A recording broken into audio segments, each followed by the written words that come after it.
Right. And it finally happened. How was the experience of golfing with the head coach that the Jets may fire in a year? Look, the guy is, and I think this is a drawback, and I've said it to him. The guy is such a nice guy. I mean, he is as nice a guy as you could ever meet. Right. I mean, just a sweetheart of a guy.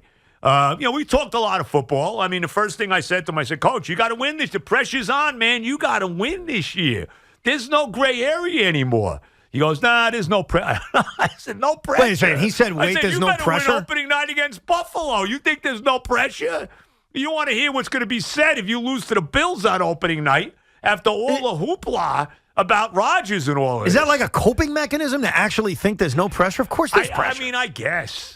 I mean, I don't know. He said to you, nah, there's no pressure. I think what he said to me, too, was Pressure's having 7 kids. I think that was it. Well. He does have 7 kids. I mean, that's a lot. Yeah.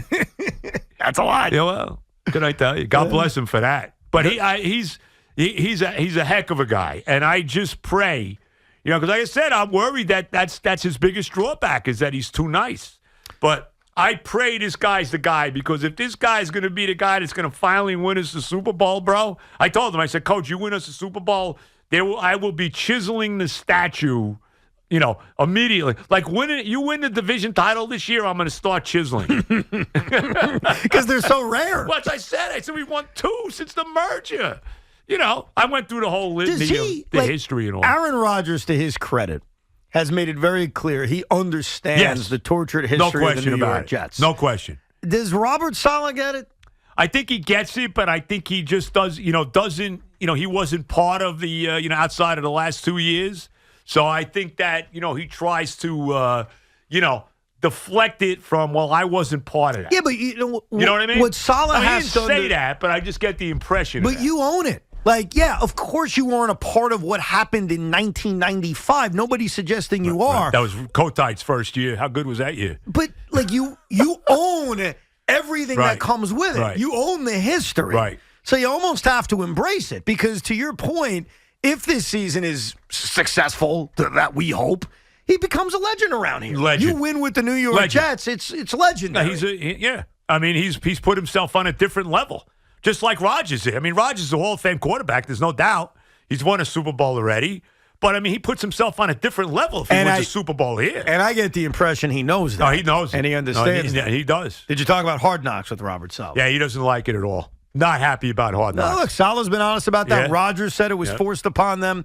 I'm not anti-Hard Knocks. Like, I just don't think it's – what don't you love about it? One thing I don't love is that I got to watch it because I could care less about Hard Knocks, but it's my team, so I'm going to watch it. But it's more programming to watch it with the Mets playing meaningless baseball. Isn't that a good That's thing? a fair point. That is a fair point. I don't know. Look, look. The one year they had it, they went to the AFC title game. Now, one big difference to me, though, is Rex Ryan kind of embraced it. He did. Rex loved it. Rex loved the cameras being on him. Saleh's not Rex, Yeah, so I heard a theory, and I think Mike Tannenbaum has had this theory and numerous other executives about Hard Knocks. And look, there's no correlation between winning or losing when you do Hard Knocks. I think we should all just admit that. It doesn't mean you can't win a Super Bowl. It doesn't mean you are going to win a Super Bowl. It doesn't mean anything. The Jets had great success the one year they're on Hard Knocks. But the theory I heard from executives is that one of the positives of Hard Knocks is that since everybody knows there's a camera on basically at all times, they're almost practicing harder. They're on their best behavior. Yeah, okay. They want to look good, and you may get the most out of guys because they know the eye is watching. And that doesn't sound like the worst thing in the world. Well, the stat, though, only 7 of the 18 teams that have done Hard Knocks have made the playoffs. But what does that mean? Well, I don't know. But I mean okay, so 7 of 18. The odds are against it. Well, hold on a second. I'm a math guy. 7 of 18 is what percentage? Like, think about that. What is that percentage? 42%? 35? No, it's better than that. Paulie, figure that out, will you? No, it's less than that. 7 of 18 is like, if I had to guess, like 42% would be my guess. Is it? Well, what's 18 into 70? 18 into 70? No, really, because that'll tell you. I got to just take a calculator out. Hold 18, on let's see, 36, 54. No, it's like 38%. Is that what it is? Something like that. Hold on, my calculator right, is loading. Paulie, like 38%? It's under 40. All right, 7 of 18 is 38.8. 39%. Okay? Round up. We'll round up. Round it to 39. Okay, 39%. So it's under 40. All right, now how many teams make the playoffs in the National Football League? You got your Too 4 many. divisions, you got your 3 wild cards. And that is so too it's 7 in each conference. Right. So it's 14 of 32. So if you do the math, what's 14 divided by 32? I'll give you the answer. It's 44%. Right. So is that really that big of a difference? 44% of the teams in the NFL make the playoffs. 39% of the teams that are on Hard Knocks make the playoffs. It's basically the same. It doesn't mean a damn thing. It doesn't mean they're going to make it. That doesn't mean they're not going to make the playoffs. But I just, I'm just throwing the Jets made the Jets are one of the teams that made it. Yes. So nobody's won the Super Bowl. Right. But how many? One team wins the Super Bowl. No, I understand. So the numbers don't say this is a bad thing. So if we accept that it doesn't mean anything, good or bad, which is my point. It doesn't mean you're going to win. It doesn't mean you're going to lose. I look at it as I get more access to a team I care about. And I'm interested in that. When it airs on Tuesday nights in the summer. When does it start? August? August 5th, 6th, 7th, kind of in that range. Starts? I think August 8th is the date that they announced. Okay. Yeah, August 8th. It's every Tuesday night, August 8th, the 15th, the 22nd, the 29th, and then it ends on September 4th. So it's 5 episodes? 5 episodes every Tuesday, and we get to see, whether you're a Jet fan or not, about the team. That's how I view it. It's interesting.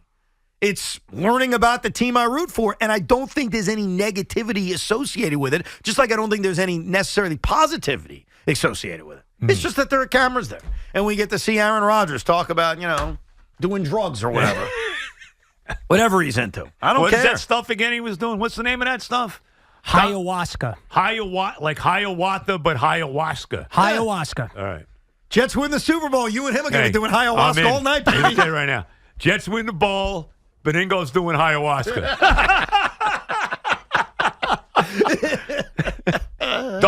double beefeater martini and ayahuasca. I don't know if that would work too well, but might be in a hospital. Probably would work perfectly, actually. Well, I might be in a hospital for a while. Sounds like fun, though. Right, probably. Let's go to John in Westchester. What's up, John? John, how are you? Hey, Joe. Welcome back, and thank you so much for taking this on. I have to say, I've been listening since the first broadcast of this station, and the old show, I stopped listening. You guys talked more sports in the last hour than was talked in maybe the last month with the other co-hosts. That's a misnomer. That is a misnomer and unfair. Well, I don't think so. Listen, I'm a fan, right? I'm a guy who's been listening since 86 when you guys came on. I'm telling you right now, it was sophomore-ish behavior. I was embarrassed with my child in the car, my teenage daughter's 12 years old, a couple times in the car. Well, Loogie apologizes. Talking about food. Loogie apologizes for all the dirty things he said on the air over the last 2.5 years. He I love Evan. Loogie, I listen to Evan on Saturdays. I mean, I love him. He is wonderful. You guys together are fantastic. And I've been listening to you on Saturday since you've been back, Joe. So thank you. I just wanted to say, thank you for doing this. By the way, I will not be there this Saturday because I'm working this whole week. So Saturday I'm not working. I think that's your first Saturday off since you came back, it is. right? I have done every Saturday since I started. You're like an Iron Man. Hey, So who's filling in for you on Saturday? That's a great question. I have no clue. Rosie? Rosie knows the entire schedule. Give me the story. Tell me who's filling in for me on Tuesday. Because he wanted to be the guy. Saturday. He's like, whoever it is, he's throwing darts at his home.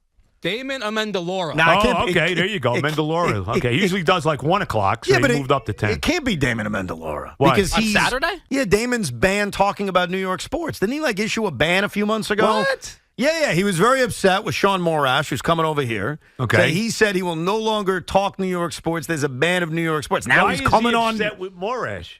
He's upset with the fan for stealing their talent, I think is the issue. Oh, Morash was with him? Yeah, Morash was with him. Yeah, but so he's on the network, Damon. Yes. Okay. But he banned talking New York sports. Now he's going to talk New York sports at 10 a.m. on the Fan? Got to. What is that? I thought he banned it. Now he's back? Interesting.